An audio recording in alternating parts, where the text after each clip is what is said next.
Blinkpool, the new Dota 2 betting website with mini bets throughout live streams. It's UK regulated, easy to use and with over 1 million bets already placed. Visit blinkpool.com and get started with only £5. G Nation, the community of people of all ages and creeds who create, play, watch and compete in all sorts of video games. Join the G Nation now at thegnation.com. Hello everyone, I'm here with none other than Kips, the coach, Vega Squadron. Thank you for joining me. Yeah, How are you welcome. enjoying the event so far? It's been pretty good, honestly. The venue is a little bit far away from the hotel, so I lost some games to traffic, sadly. But Yeah. for the rest of it, like I really like the atmosphere here. It's very cozy, like really the right kind of place to hold a Dota tournament, really. Yep, that's a nice thing for the audience here. Big compliment to PGO for, of course, doing this. Um, you mentioned that your hotel is far away from the venue. How important it is for you and for the players to have the hotel as close as possible to the venue, actually, just in general? Like in general, it depends a bit on if the practice rooms are in the hotel or not. In this case, the practice rooms are also not in the hotel, which means that we lose a lot of time on traffic and on the opening times of the practice location. So especially if we would have gone further into this tournament, it would have been bad for us because we can't watch games of a next opponent, for example, if they're Yep. playing earlier in the day. So it does count a little bit, but since I'm only here as a spectator, it's like, whatever, they give me a shuttle, I'm happy already. Yeah, unfortunately, the boys have been eliminated from the tournament. Mhm. What is the thing that you learned? I mean, with every single tournament that you attend, of course, you're kind of getting a bond with each other. You're learning new things. What is the thing that you can draw the line and say we learned this from this tournament? I think this is a tournament where we finally got to the level of play that we have in practice as well, in the very last game in some points.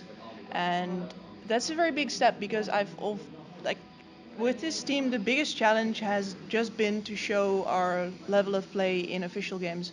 And we're finally getting there. It looks like a scrim. It doesn't look like a good scrim yet, but it looks like one. So It's at getting least there. it's getting there, yeah.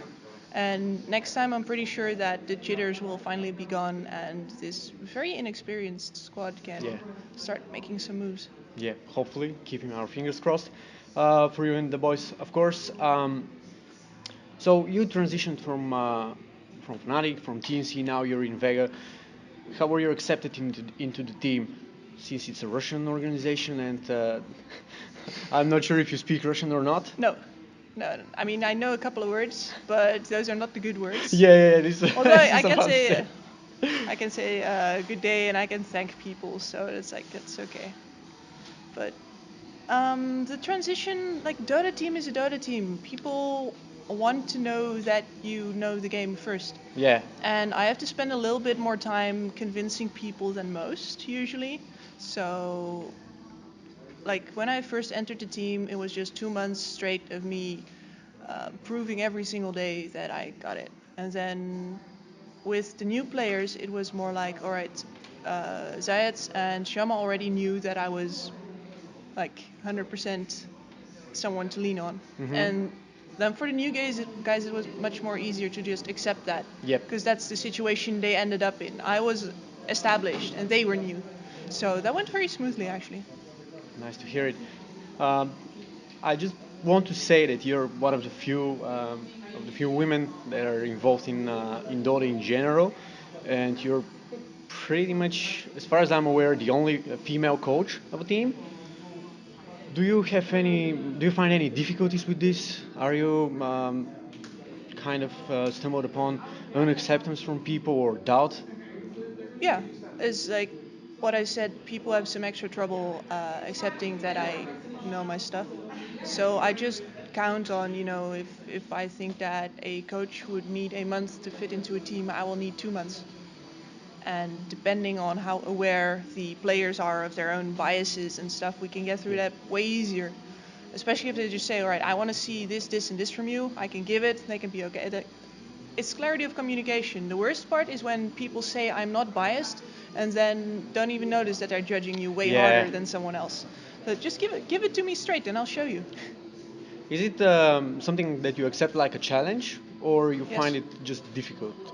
No, it's a reality and a challenge, therefore. And it's like I already have two handicaps in my MMR, and the fact that I'm not an ex-pro player, and this is just another one. Yeah, it's as you mentioned also another one, but you're dealing just fine. I mean, obviously you have some experience now with coaching, and as you mentioned, you kind of have this bond already with the team. They Hmm. accepted your guidance, they accept your knowledge, so it's something that you fought for, and of course you deserve it. So, what is the next step in the improving yourself, just to the scene in general? Not only because obviously you proved yourself in front of the team already, Hmm. but do you still feel that you need to prove to the audience, to Oh everyone in the yes, world? of course. So, what's the next That's step in very order important. to achieve Next this? course, the next step is going to be qualifying for a couple of tournaments, and if that doesn't happen, then it doesn't happen. This year is like it stands and falls with the TI8 qualifiers, and if we fail there, I'm going to have to seriously go back to the drawing board, and you know, I am going to go at it again next year, no matter what. But if that doesn't work out, then that will be a big blow. Yeah. So, as I mentioned, you have been in other teams so far. What made you consider, in the first place, going to Vega Squadron? Mostly the fact that they wanted me. There were a couple of candidates, and Vega Squadron was the most vocal and the most open about they wanted me. They wanted to give me free reign. They had all kinds of like enthusiastic responses to the ideas that I had, and that made a lot of difference compared to a couple of other squads who are like, no, you can try out if you want to, but you'll have to Yeah. convince some people. And I was like, I already know that I'll have to convince some people. Just give me management that's like 100% behind me. Yep. So I went for Vega, and the organization has been excellent to me in all possible aspects. So, in that sense, is this the organization that you felt most at home for the moment? For the moment, yeah. Although obviously I'm familiar with the organizations that offered me as well. Like I fit in. I'm pretty easygoing. I fit in everywhere, as long as you get past. Yeah, past the gender in that Yeah, sense. yeah. Okay, so a lot of people are unaware what is the actual job of a coach. They're blaming coach for this, coach for that, and are kind of throwing things at the coaches that are not their responsibility and expecting them to do this and that, which is not something that an actual coach does. Can you please clarify for everyone what is your main responsibility in the team Well, as a like coach? as a coach, here's the thing: a coach means different things to different teams. There is a lot of teams that are holding on very firmly to the idea that the coach is a sixth player, Hmm. which is obviously not something that I can do. But I am also of the opinion that a team already has five players. Why would you want a sixth? Makes Like, sense. if your five players are not good enough, you should maybe, think about exchanging one of your players instead of getting a sixth player as a coach. Yeah. So, for me, it's about both managing on the short term, are they doing well today, what can we improve right now, as well as reminding them constantly that there is a long term, and that, a couple of fuck ups right now are not going to ruin their entire life and their entire future. And like for that, I need both a lot of game knowledge for the short term improvements, as well as a lot of like general managing skills to make sure that the long term perspective always um, is kept in mind in the end. So in that sense, we have a lot of tournaments now. We have some small tier two tournaments. We have the joint league as well, minors, majors. There's a lot of opportunity for teams to kind of merge into the scene.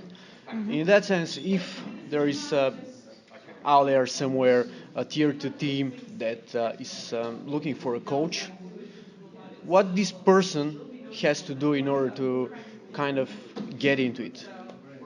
First off, the team must be everything. I think a lot of starting coaches want to go in somewhere and tell people what to do, and that's just the wrong attitude. What you need to do is you need to feel the struggle that these guys are going through, and then support them in that first and foremost. And sure, later on, that means that you're going to have to tell them what to do, that you're going to have to be harsh to them when they fuck things up in scrims or something. But your first step and your first motivation should always be that you want them to be the best possible version of themselves. And if you can do that, then you already stand ahead of a lot of these people who just want to get on a top team and tell people what to do. Yeah. So, from your experience personally, how important is the role of the coach in selecting the players for the team? If you're considering a change, roster swap, or whatever, from your personal experience, how important is was your? Extraordinarily. It is, players are often, they're good at judging like the technical capabilities of a player and like the immediate, does this mesh or not in game. But in the end, you also want someone with the right character, someone who will mesh with the personalities on the team. And for that, you need to know what your players are like. And the players judge themselves differently because they know each other as well. So that zoomed out perspective is very important. And in the remaking of Vega Squadron, I had a very big hand in selecting the players because what I wanted was a stable squad that could just suck for 3 months and Yep. not collapse. And we're at like 1.5 months now, and we're only just starting to gel together. And if you get any player in there that's not capable of that longer stretch of self-reflection, then we'd be in trouble now. And we'd be Yeah. looking to reshuffle somewhere near the TI8 qualifier. And it's exactly what you don't want. So, especially the personality thing is super important. And I think a coach is the best judge of that. Um, in a lot of ways, I have seen different inside videos and different information from inside the player house. Ever since StarCraft 2 days, I'm following the scene. A lot of times, the attitude inside a player house can look like a kindergarten. It Do you happens. experience this, and how do you deal with it? I mean, it's about culture. Like, what you need to do is you need to set clear limits and expectations right from the start. And if they cross the line, you just sharply drag them back. And it's very easy, like, especially if you have some normal guys, if you don't select people with big egos or weird habits or whatever, or if they do have some weird habits, like, don't let them indulge in anything. Like, we eat upstairs in the kitchen and we don't bring food down into the playroom. Yeah. Things like that. It's, if that is already in place and you correct them once or twice, it's just not going to happen. Yeah. Sorry for these guys. So, I would like to shift away the direction of this interview because I think we spoke enough of the Dota side of things. We spoke a very long time already. Yeah. Just a few quick questions. We spoke about this yesterday. I just want to ask you, how did you actually get involved into the gaming side of things in general? When it all started for you? It all started with the fact that my father was an early IT engineer, and he got 3 daughters. And instead of, deciding whatever, I guess I don't do much with my kids, he just did whatever he liked with his kids. So he would be playing Tomb Raider, and he would have 3 kids sitting behind him, pointing at things, telling him where to climb, covering their eyes when a tiger came up. And later we did our own runs. And I'm saying we because it was very much me and my sisters. So we would do Tomb Raider runs part by part with 2 people watching and 1 person playing. And my middle sister is actually probably the one with the most, like, the gift for video games. Like, when we started playing strategy games in the house, we had 4 PCs set up so we could play Unreal Tournament against each other and Age of Empires. My middle sister is actually the only one who got to beating my dad. Well, Because that's an she's got achievement. she's got she's got the touch. But I mean, everyone, like the guy friends that I brought over from school, got wrecked by my sisters a couple of times, including the really small blonde one. It was very funny. Oh, that's a So cool yeah, story. that's the household I grew up in. Are your sisters involved in esports as well? And not at all. They are both very good climbers, actually, bouldering. Oh. So I used to be the big sporty one, and now both of them are like really fit, and they do yoga, and they go on climbing vacations to Turkey and stuff like that. And I'm sitting inside playing video games. Well, playing, watching. I don't get to play. Yeah, yeah.